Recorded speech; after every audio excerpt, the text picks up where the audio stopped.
headset, let's look at the stuff it comes with. Number one, we get this head cushion. It's pretty comfortable. It's not the best in the world, but $300 is good. You get this glasses spacer, which you definitely want to use if you wear glasses, like me. Then, I'm pretty sure this brick is 20 watts. It's a USB-C brick to charge your headset. It comes with it. It's white.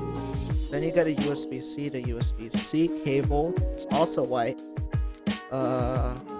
Editor me, just tell me how long it is. I don't really know. It's shorter than the Quest 1 though. That's what you should know. Then here are these controllers, slightly different than the Quest 1. We'll go more into those later. You also may notice that there's some dirt on them. I'll also explain that later. After the accessories, we are now onto the headset. There are 4 cameras on the headset for hand tracking and from controller tracking.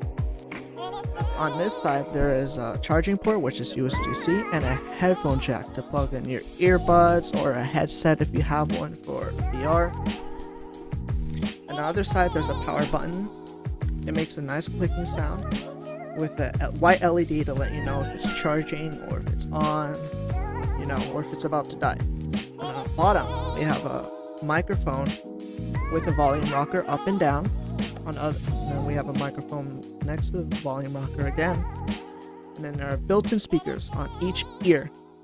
The sound, we'll talk about the sound later. There's a head strap. It used to be wider. It's gotten dirty. We'll talk about the comfort of the head strap later. And then there are lenses. You can move them for the different IP. There's the resolution on screen. 1 is 58mm, 2 is 63mm, 3 is 72mm, which is millimeters. Moving them, I didn't really prefer them. I used to have the Quest 1, and I like the slider, but they had to do it to reduce cost. So now here are the controllers, the left and right. So let's start with the right. So then you got a side trigger, a back trigger, you get a oculus button, A, B, and a joystick. And then you get a thumb rest to rest your thumb while playing. There are safety straps, which I obviously haven't taken off. And then on the other side, it's pretty much the same thing. A trigger, a back trigger, a menu button, X, Y, joystick, and thumb rest. And then a safety strap. And then, here's the thing. The controllers are white, so they're obviously going to get dirty. As you can see, there's some dirt, or it's not scuffs, but it's dirt from my hands from playing while sweating. And I would assume you would be able to clean them with like baby wipes or something, but this happened pretty soon. Like, I noticed them getting dirty. Let's talk about controller comfort. It's not that great for my hands. My hands they're pretty big, and the controllers are also pretty big, but I find when I'm playing beatsaber and you're moving them a lot, they tend to slip out of your hand. The thumb rest, it's kind of uncomfortable for me, because when they start slipping out, your thumb's not in the right spot anymore. It just doesn't feel right or natural. The Quest 1 controllers, they felt more natural in my hands, but just keep in mind that Quest 2 controllers might not be that comfortable. One last thing I forgot to mention is I bought this headset on October 25th, been using it every day for almost an hour 30 minutes, and the controllers are still on 90%. Now that's huge. Now onto the head strap. To loosen the head strap, you push in on those white things that move the strap, and then you pull the strap, and now it's loose.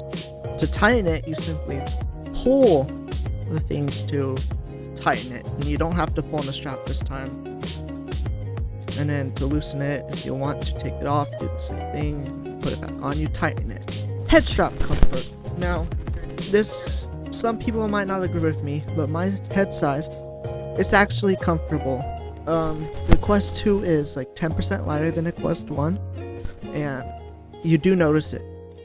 Since the head strap is downgraded though, it feels the same as the Quest 1, but it works for me. The only problem I have is that the sides touch against my ears and it kind of hurts sometimes.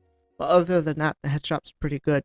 The brand new chip in Oculus Quest 1, which is XR2, released in 2019 specifically made for VR and AR headsets. It is 2 times faster than the Quest 1, which has a Qualcomm Snapdragon 835, and it was released in 2016, and that chip was only made for smartphones. So there's a big performance gap there.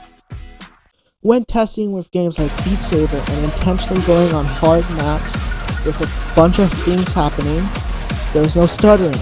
In the homepage where there used to be stuttering on a Quest 1, it is completely gone on the Quest 2. Basically any stuttering is gone on the Quest 2 compared to the Quest 1. And trust me, I own the Quest 1.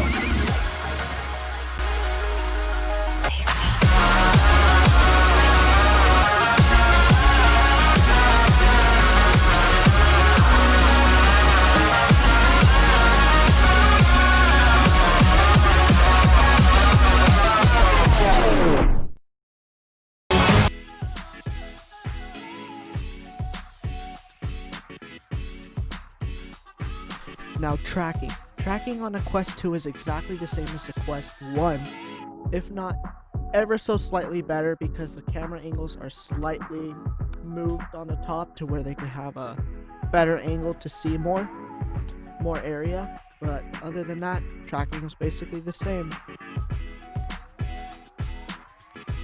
And that is the end of the video. If you guys have any questions, please let me know in the description. I'll try to get to you as soon as I can.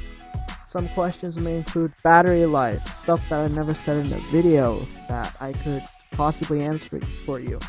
Also, I have a prescription lens review coming soon. They're from the official Oculus website, and I will be making a review of that probably next year.